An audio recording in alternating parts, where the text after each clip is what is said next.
Hey guys, this is Tauna, and today we have more of the Precon cards revealed for the upcoming deck. So this is a new Secret Lair that is going to be coming out called 20 Ways to Win. The whole theme around it is essentially, 20 different ways for you to be able to win the game, which is awesome. I love that idea. I love the idea of like alt win cons and all that kind of stuff. There's lots of cool things they could do. Keep in mind, this is going to be a Secret Lair deck. We're not going to focus on Secret Lair too much, but screw Secret Lair. Similar to the previous ones, like the Raining Cats and Dog ones that sold out in 2 hours. The heads I win, tails you lose, those kinds of decks. Full deck as well, not just like 5 cards, which is generally really awesome. I like that idea. And they're slowly kind of drip feeding us information about it as we kind of get more cards showing up. But before we get into it, make sure you guys subscribe. Make sure you share the video around. We're trying to hit 10,000, not 2,000. We hit that ages ago. 10,000 subscribers by the end of the year. I have some really cool stuff to give away. I decided I'm going to do a big giveaway with multiple different prizes and everything. So, if you want to be able to be a part of that, you have to subscribe. And that also pushes us towards the goal and stuff. And we also have a sponsor for this video, MythAtom. So let's get into that.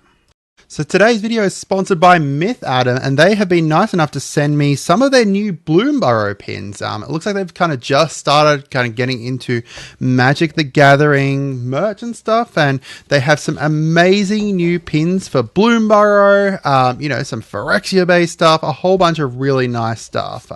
So this is what they've sent through to me. We've obviously got, Bumbleflower, Zinnia, and Bellow here, and they're pretty nicely made. Like, we can take them off the art here, the backing, and we've got a pin.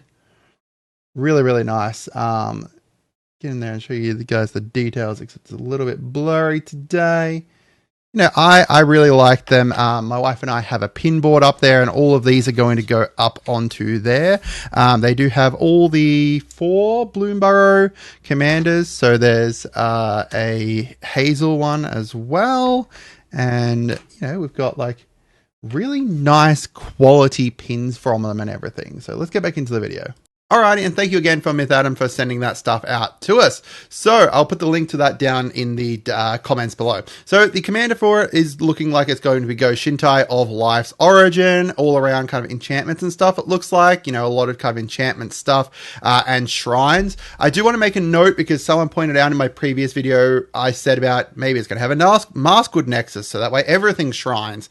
Turns out that Maskwood Nexus does not turn things into shrines because shrine is technically not a creature type, it's an enchantment type, so sorry about the confusion there. However, some people also pointed out that shrine tokens are bloody expensive. I believe there's only one shrine token at the moment, and it is sitting at $5.24. So keep in mind as well that there's also going to be custom art for the commander, which means likely a custom art shrine token too to go alongside it, which is really, really cool. So going into the new ways they revealed the Bio-Visionary, which is here, which is at the beginning of your end step. If you control 4 or more creatures named Bio-Visionary, you win the game. Now, I'll talk about my thoughts on the win cons that they've kind of chosen a little bit later on, but let's just say that one's I'm not a huge fan of. We've also got Liliana's Contract, using if you have 4 or more demons with different names. That part there is important. With different names at the beginning of your upkeep, you win the game. So that one there, I think I said about that one in my previous video that I thought it might be in here, and alongside a Maskwood Nexus would make a lot of sense for that in here. So they also revealed Felidar Sovereign, which is just at the beginning of your upkeep. If you have 40 or more life, you win the game. And then Test of Endurance, which is at the beginning of your upkeep. If you have 50 or more life, you win the game. Obviously, you can see a kind of synergies here. There's going to be some life gain stuff, obviously, within this deck. Probably big life gain stuff for you to be able to hit either of these two, as well as, avoiding having been knocked back down below them before it comes around to your upkeep again. We also have Mael's Aria. I probably butchered that. Apologies.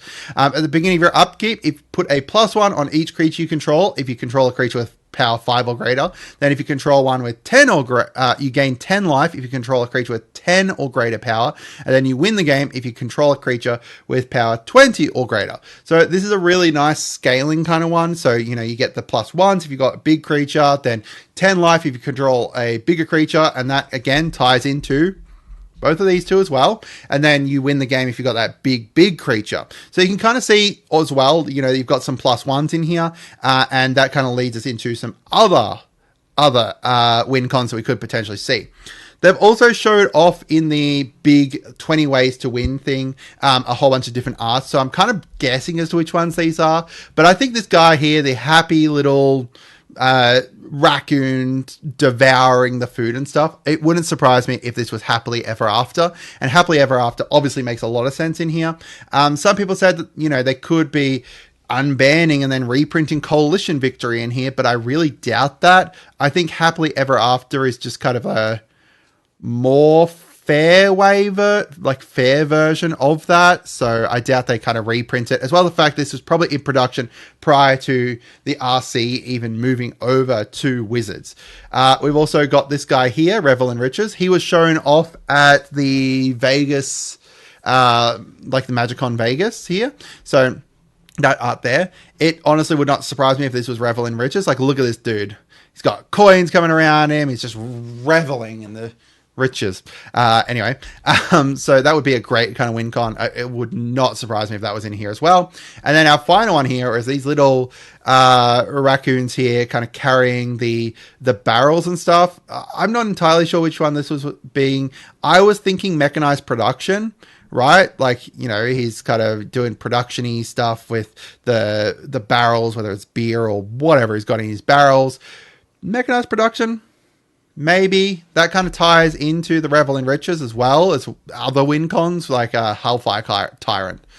And we also had this one they showed there, which was the library's close. Win when the last opponent attempts to draw from an empty library.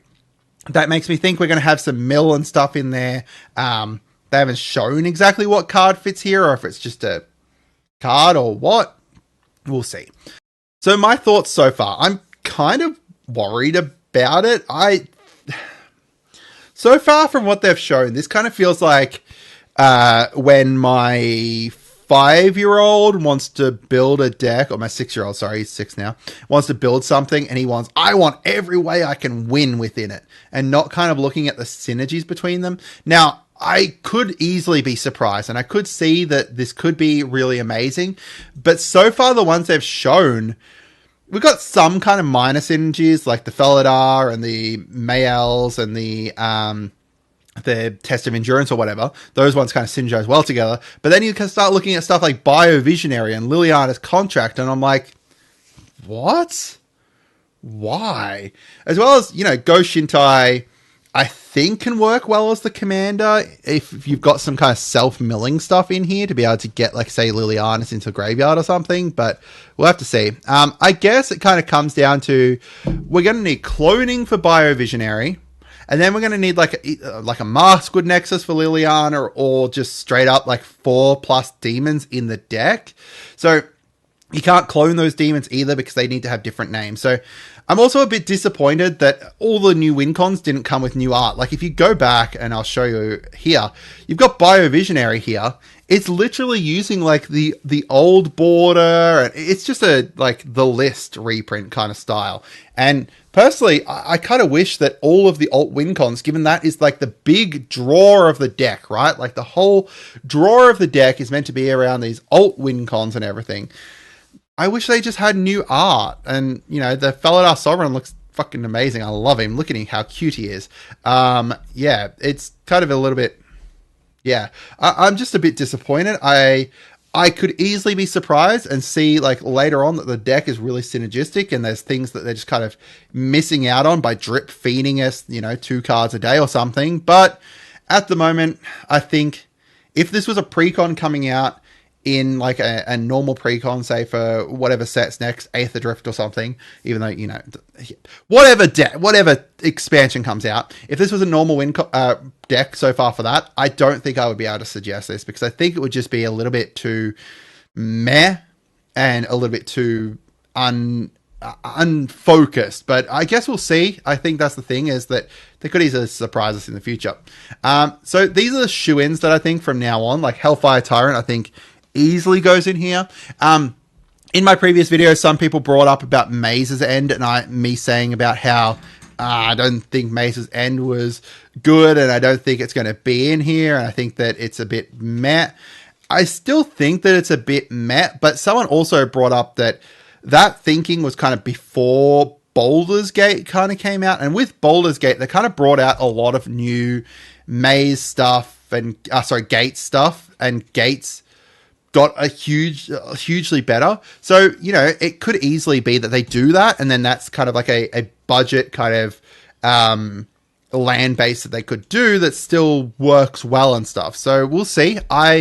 After people are saying that, I do think that that's a decent idea and it could work. Simic Ascendancy, I think, is an easy one, and I think that Lab Maniac and Jace could easily be in here as well, especially when they talked about specifically people drawing when they had no cards, like, you know, opponents drawing when they had no cards. So let me know what you guys think. I'm on the fence about it. I'm very I'm not cautiously optimistic anymore. I'm like cautiously negative, I guess, is the opposite of that. Cautiously pessimistic about it, but we'll see. Hopefully, you know, they kind of turn around. But that's it for today, guys. Have a great day and goodbye.